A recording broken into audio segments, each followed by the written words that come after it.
We hadn't closed on our funding when COVID all happened. Our investors were kind of like, we have to figure out what's going on before we move forward.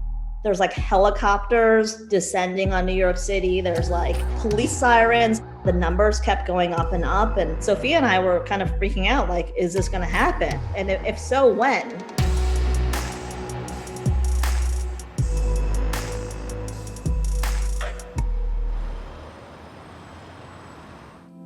I was kind of paying for everything myself, thinking that like, I'll pay myself back once we get funded. We really put a lot of ourselves into it, and we weren't sure whether or not it was going to pan out. It was so intense. And I think I ended up leaving the city like a few days later. As days went by, everything kept getting worse and worse. Like, how am I going to raise these children? And what am I going to do? I was crying and crying. I was like, something's going to happen. We're not going to get it. It's not going to happen. It was like the world is ending and we're starting. That's what it felt like. And I remember I kept pushing and I kept emailing our investor and following. I was like, this is the time to do it. When everything is dying, we got to fucking do this. That's how you make a difference. Being a mom is scary. Being a human is scary. Being a human in New York during a pandemic, launching a company is scary. But, I got to show up for life. So it's 7 a.m. I'm on the train from Southampton to New York. We finally got like the full okay to start working on it in May. I picked up my family and moved 2 hours away. I come into the city 2 days a week, then I'm away from my children. But it's still not enough time for Sophia and I to be together. But, we've all had to land in the situations that are less than ideal. You're kind of just doing the best you can. Do you want apple, Nico? I want grapes Yeah. and apple. Okay. My nerves are at a place right now where I'm already pretty out there, and now I'm far gone. It's like, whoa.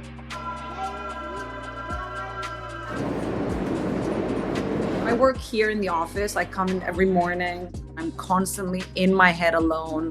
I'm surrounded by boards it's like a cubicle of boards and like Post-its and I feel like a detective. So yeah, I'm okay. I eat a lot of candy. We had to do fittings on Zoom, which is kind of crazy to do. I was like, how is this ever going to work? I've only ever worked in product development in an office. So now these are the ones that we got for the tracksuit. We're just like ordering stuff to our houses, feeling it and then sending it around and then sending it to the production team. Usually you design something and then you send the pattern and it's done. I didn't have the luxury of that. That is a lot of options. I don't know what to do with them. I'm a little confused. It's all about the detail, and those details can get lost in translation. That causes a huge problem. This armhole is just wrong, and it's pulling everything down. The fact that you get to see your garment get worse instead of better every time you fit it, and the reason behind it is simply because you couldn't have the fittings in person, is like a bummer. It's just like feels really heavy and it's adding like a weird texture to the overall garment. I screamed and I said, we are no longer doing remote styling sessions. We're doing them in the office, and that's the end of it. Nothing really beats feeling it, seeing it on someone's body, seeing it on like 3 people's different body types. I don't think that there's a replacement for that. Look how tiny her sleeve looks here. It's not working for her. Okay, so what do we do? So we drop it. Cry? Oh, okay. Don't you think? Joni, who's our tech designer, just like literally took the sample that had come from Egypt, took it to the sewing machine, made a couple edits, put it back on the model, and finally, after months and months of trying to get it right, it was right. That's such a good sleeve. I'm really excited about this. We want to make women feel empowered. I think this gives you that. We've taken so much time on these fittings. Even though it was exhausting, it was worth it because now it just sits right. They fit well regardless of your body type. Yes. The story that you get from looking at those pieces, it's like chic, clean, modern, but still very secure in our boldness. Sophia's all gut, and I'm like mostly data and some gut. I think it's good to have that tension, right? Like that basically embodies Sophia and my relationship. We got in a huge, huge fight. It wasn't a fight, whatever it was, I was crying. Fong and I were going back and forth on this campaign video concept. I had this idea of like, life is messy, you don't have to be, right? She was kind of going back and forth and like asking me what photographer I'm gonna use and what director I'm gonna use. I felt like I was being watched. I didn't know what I want, so I kept saying no to stuff. And there was a big explosion. It was like 10 minutes, fuck you, you know, and like crying. Like literally, fuck Yeah, you. yeah, yeah. And then hang up. Like, I was like, I know what I'm doing. Let me work the way that I know how to work and put things together. Those are all mommy's clothes. What? Do you like it? Yeah. Now we kind of work back and forth until like we both come to an agreement. And we've learned how to do that really well. We have. It's crazy. We have. Who's ready to embarrass themselves? Fong, it's time to dance.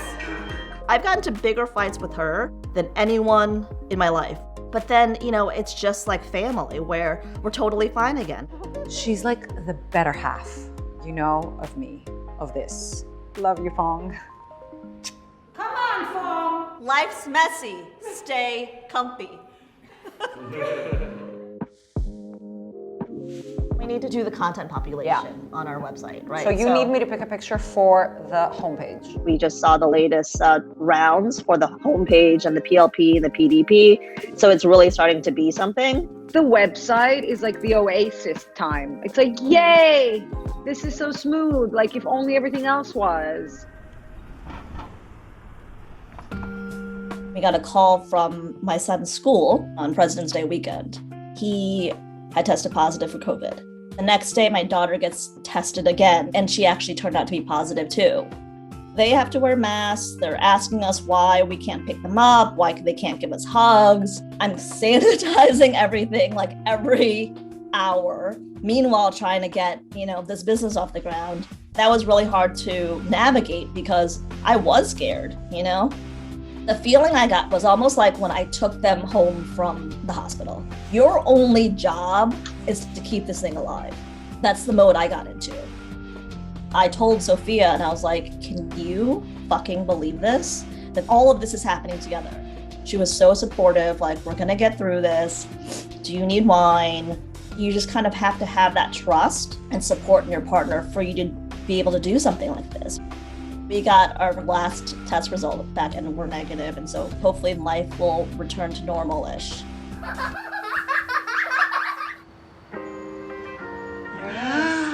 Who would think we would get excited over face masks? I'd love to be able to have a soft launch, and that just goes out to our email list. If there's a kink, then I hope that it'll happen when my mom orders something. Yes, totally. Our launch definitely has been put on fast forward over the past 6 months. People now only like wear super comfortable clothes and they don't dress up anymore once things go back to normal, whatever that is. But I do think there are going to be like long-lasting changes in what people prioritize. We're taking what we learned from this pandemic of how we value our own comfort and putting it now out there in the world. So now we need to finish with our styling. We need to receive all the pieces. Create, you know, our email streams, work with our 3PL. Okay, stop, I'm gonna throw up, I can't.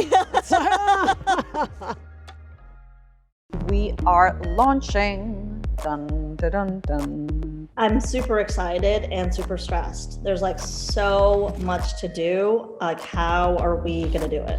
You know, like it's